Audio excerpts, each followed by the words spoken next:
এই যে rice mill নিয়ে দাঁড়িয়েছি, এই রাইস মিল গ্রহণ করতে আসছেন, দেখতে পাচ্ছেন দুজন দম্পতি।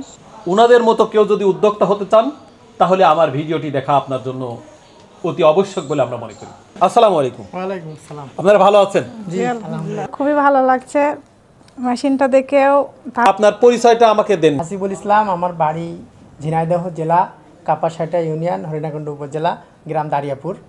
আমার একটা ছোট একটা চাকরি আছে, ভাবছি চাকরির পাশাপাশি আমি একটা ব্যবসাও করি, বস্তার ব্যবসা, ব্যাগের ব্যবসা। আলহামদুলিল্লাহ। ভাবছি যে এর পাশাপাশি যদি আমি এটা দিয়ে কিছু একটা হেল্প পাই, সেক্ষেত্রে আমার যে কষ্টটা করি ব্যাগের ব্যবসাটা, পরিশ্রম অনেক পরিশ্রম, মানে ওইখান থেকে যাতে কষ্টটা লাঘব হয়, আমি সেই জন্য এটা নিতে চাচ্ছি যে এটা থেকে আমি ওই একটা উপার্জন আসবে, আমি বস্তার ব্যবসাটা আস্তে আস্তে বন্ধ করে দিয়ে আমি এটার উপরে নির্ভর। আপনি আমার তথ্যটা কিভাবে পেলেন? আমি আপনার তথ্য পাইছি মোবাইলে, ইউটিউবে ভিডিও দেখতে দেখতে আপনার ভিডিওটা আসলো, তারপর থেকে আমি আপনার সাথে যোগাযোগ করলাম, আপনার সাথে কথা বলে ভালো লাগলো, তারপর আপনার সাথে কথা বলতে বলতে আমি পুরোটাই বিশ্বাস হয়ে গেছি যে আপনার কাছ থেকে আমি আমার প্রতিষ্ঠানে আসার পরে হ্যাঁ, আপনার অনুভূতিটা কি? অনেক ভালো। আপনি এটা দিয়ে কি কি করে দেখলেন? এটা যে আটা পিসলাম দেখলাম, ধরো ধান ভাঙাইলেন সেটাও দেখলাম। আপনি কি 3 ফেসের লাইন চালালেন নাকি বাসাবাড়ির লাইন? এই তো বাসাবাড়ির লাইনে 220 লাইন দিয়ে চালাইলেন। এই মেশিন যে আপনি গ্রহণ করলেন না, কিভাবে সংগ্রহ করেছেন? আমার টাকা ধার দিনা কেটে নিয়ে এসে এই কাম করা।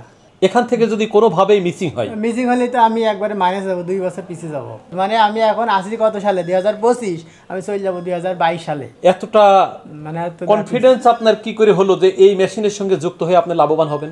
না, আপনি যেহেতু বললেন, আপনি বারবার বলছেন যে আমরা ব্যবহারিক নিশ্চয়তা দেবো, আপনার ব্যবহারিক নিশ্চয়তা পাইলে তো আর কিছু লাগে না। মানে এটা কতটুকুন ব্যবহার করতে পারবো, কতটুকুন কাজ করতে পারবো, যদি এটা নিশ্চয়তা দিতে পারেন, আপনি কোনো রকম সমস্যা হলে আপনি সমাধান করে দিবেন, তাহলে তো আমার আর লাগে না। আর কিছু লাগে? আলহামদুলিল্লাহ। এটা তাহলে আমি 1 বছর যদি চালাতে পারি তাহলে তো আমার এই টাকা উঠে আসবে অটোমেটিক। টাকা এই মেশিন যদি আপনি ভালোভাবে চালান, 1.5 থেকে 2 মাসে টাকা উঠবে, যদি আপনার এলাকায় কাজ থেকে থাকে, তাহলে আমার তো আর সমস্যা থাকে না। 220 ভোল্ট যদি আপনার পরিপূর্ণ থেকে, মোটর পুড়িয়ে গেলে দায় আমার। এই মেশিনের সঙ্গে যুক্ত হয়ে একটা ভালো উপার্জনের আশা করছি, আশা করছেন, সেই আশানুরূপ প্রত্যাশা পূরণ হবে বলে মনে হয় আমি আশা করি। আর যদি আল্লাহ সুবহানাহু ওয়া তাআলা সুস্থভাবে রাখেন, যারা দেখছে তারা যেন দোয়া করে আমাদের জন্য, যে আমরা যেন এটা থেকে যে আশা নিয়ে করছি সেই আশাটা যেন আল্লাহ তাআলা পূরণ করে। আলহামদুলিল্লাহ। আমিন। আপনার অনুভূতির কথা আমাকে একটু যদি বলেন।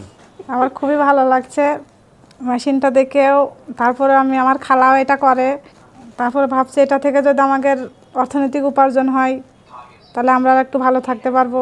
আমাদের বাংলাদেশের জনমানুষের যে পরিমাণ সংখ্যা, মানে প্রায় 18-20 কোটি মানুষ, এই 20 কোটি মানুষের মধ্যে শতকরা কিন্তু 85 থেকে 90% মানুষই নিম্নবিত্ত থেকে মধ্যবিত্তের মধ্যে। আপনার পরিবার পরিজন নিয়ে যে ভালো থাকবেন এই প্রত্যাশা নিয়ে এই মেশিনের সঙ্গে যুক্ত হচ্ছেন, কিন্তু আমার প্রতি কনফিডেন্সটা আপনার কতটুকু যে ওবায়দুর ভাইয়ের কাছ থেকে মেশিন গ্রহণ করলে অন্তত ব্যবহারিক নিশ্চয়তাটা পাবো? ভাই তো আমাকে বললেন, আপনি কি বলতে চাচ্ছেন? 100% নিশ্চিত। আমি 100% নিশ্চয়তাই দিচ্ছি, যেহেতু ভাই বিশ্বাস করেছে আর আমিও আপনার কথার উপর বিশ্বাস করছি। আমি কি মিষ্টি করে বললাম সেই কারণে নাকি? আমাদের যতটুকুন বিশ্বাস বা আস্থা দিলেন যে আমি ব্যবহারের নিশ্চয়তা দিচ্ছি, 1 বছরের ভিতরে এই যে ওইটা নষ্ট হবে না, এটা হলে আমি দেখবো, আমি দায়ী, আমি ফেরত দেবো, এই যে কথাটুকুন বলেন, এটাই যথেষ্ট, আর লাগে না ভাই। আমাদের বাকিটা উপরওয়ালার ইচ্ছা। আমাদের এই দেশের প্রতিটা মানুষের কাছে আমি অনুরোধ রাখবো, এই দম্পতির জন্য অবশ্যই দোয়া রাখবেন।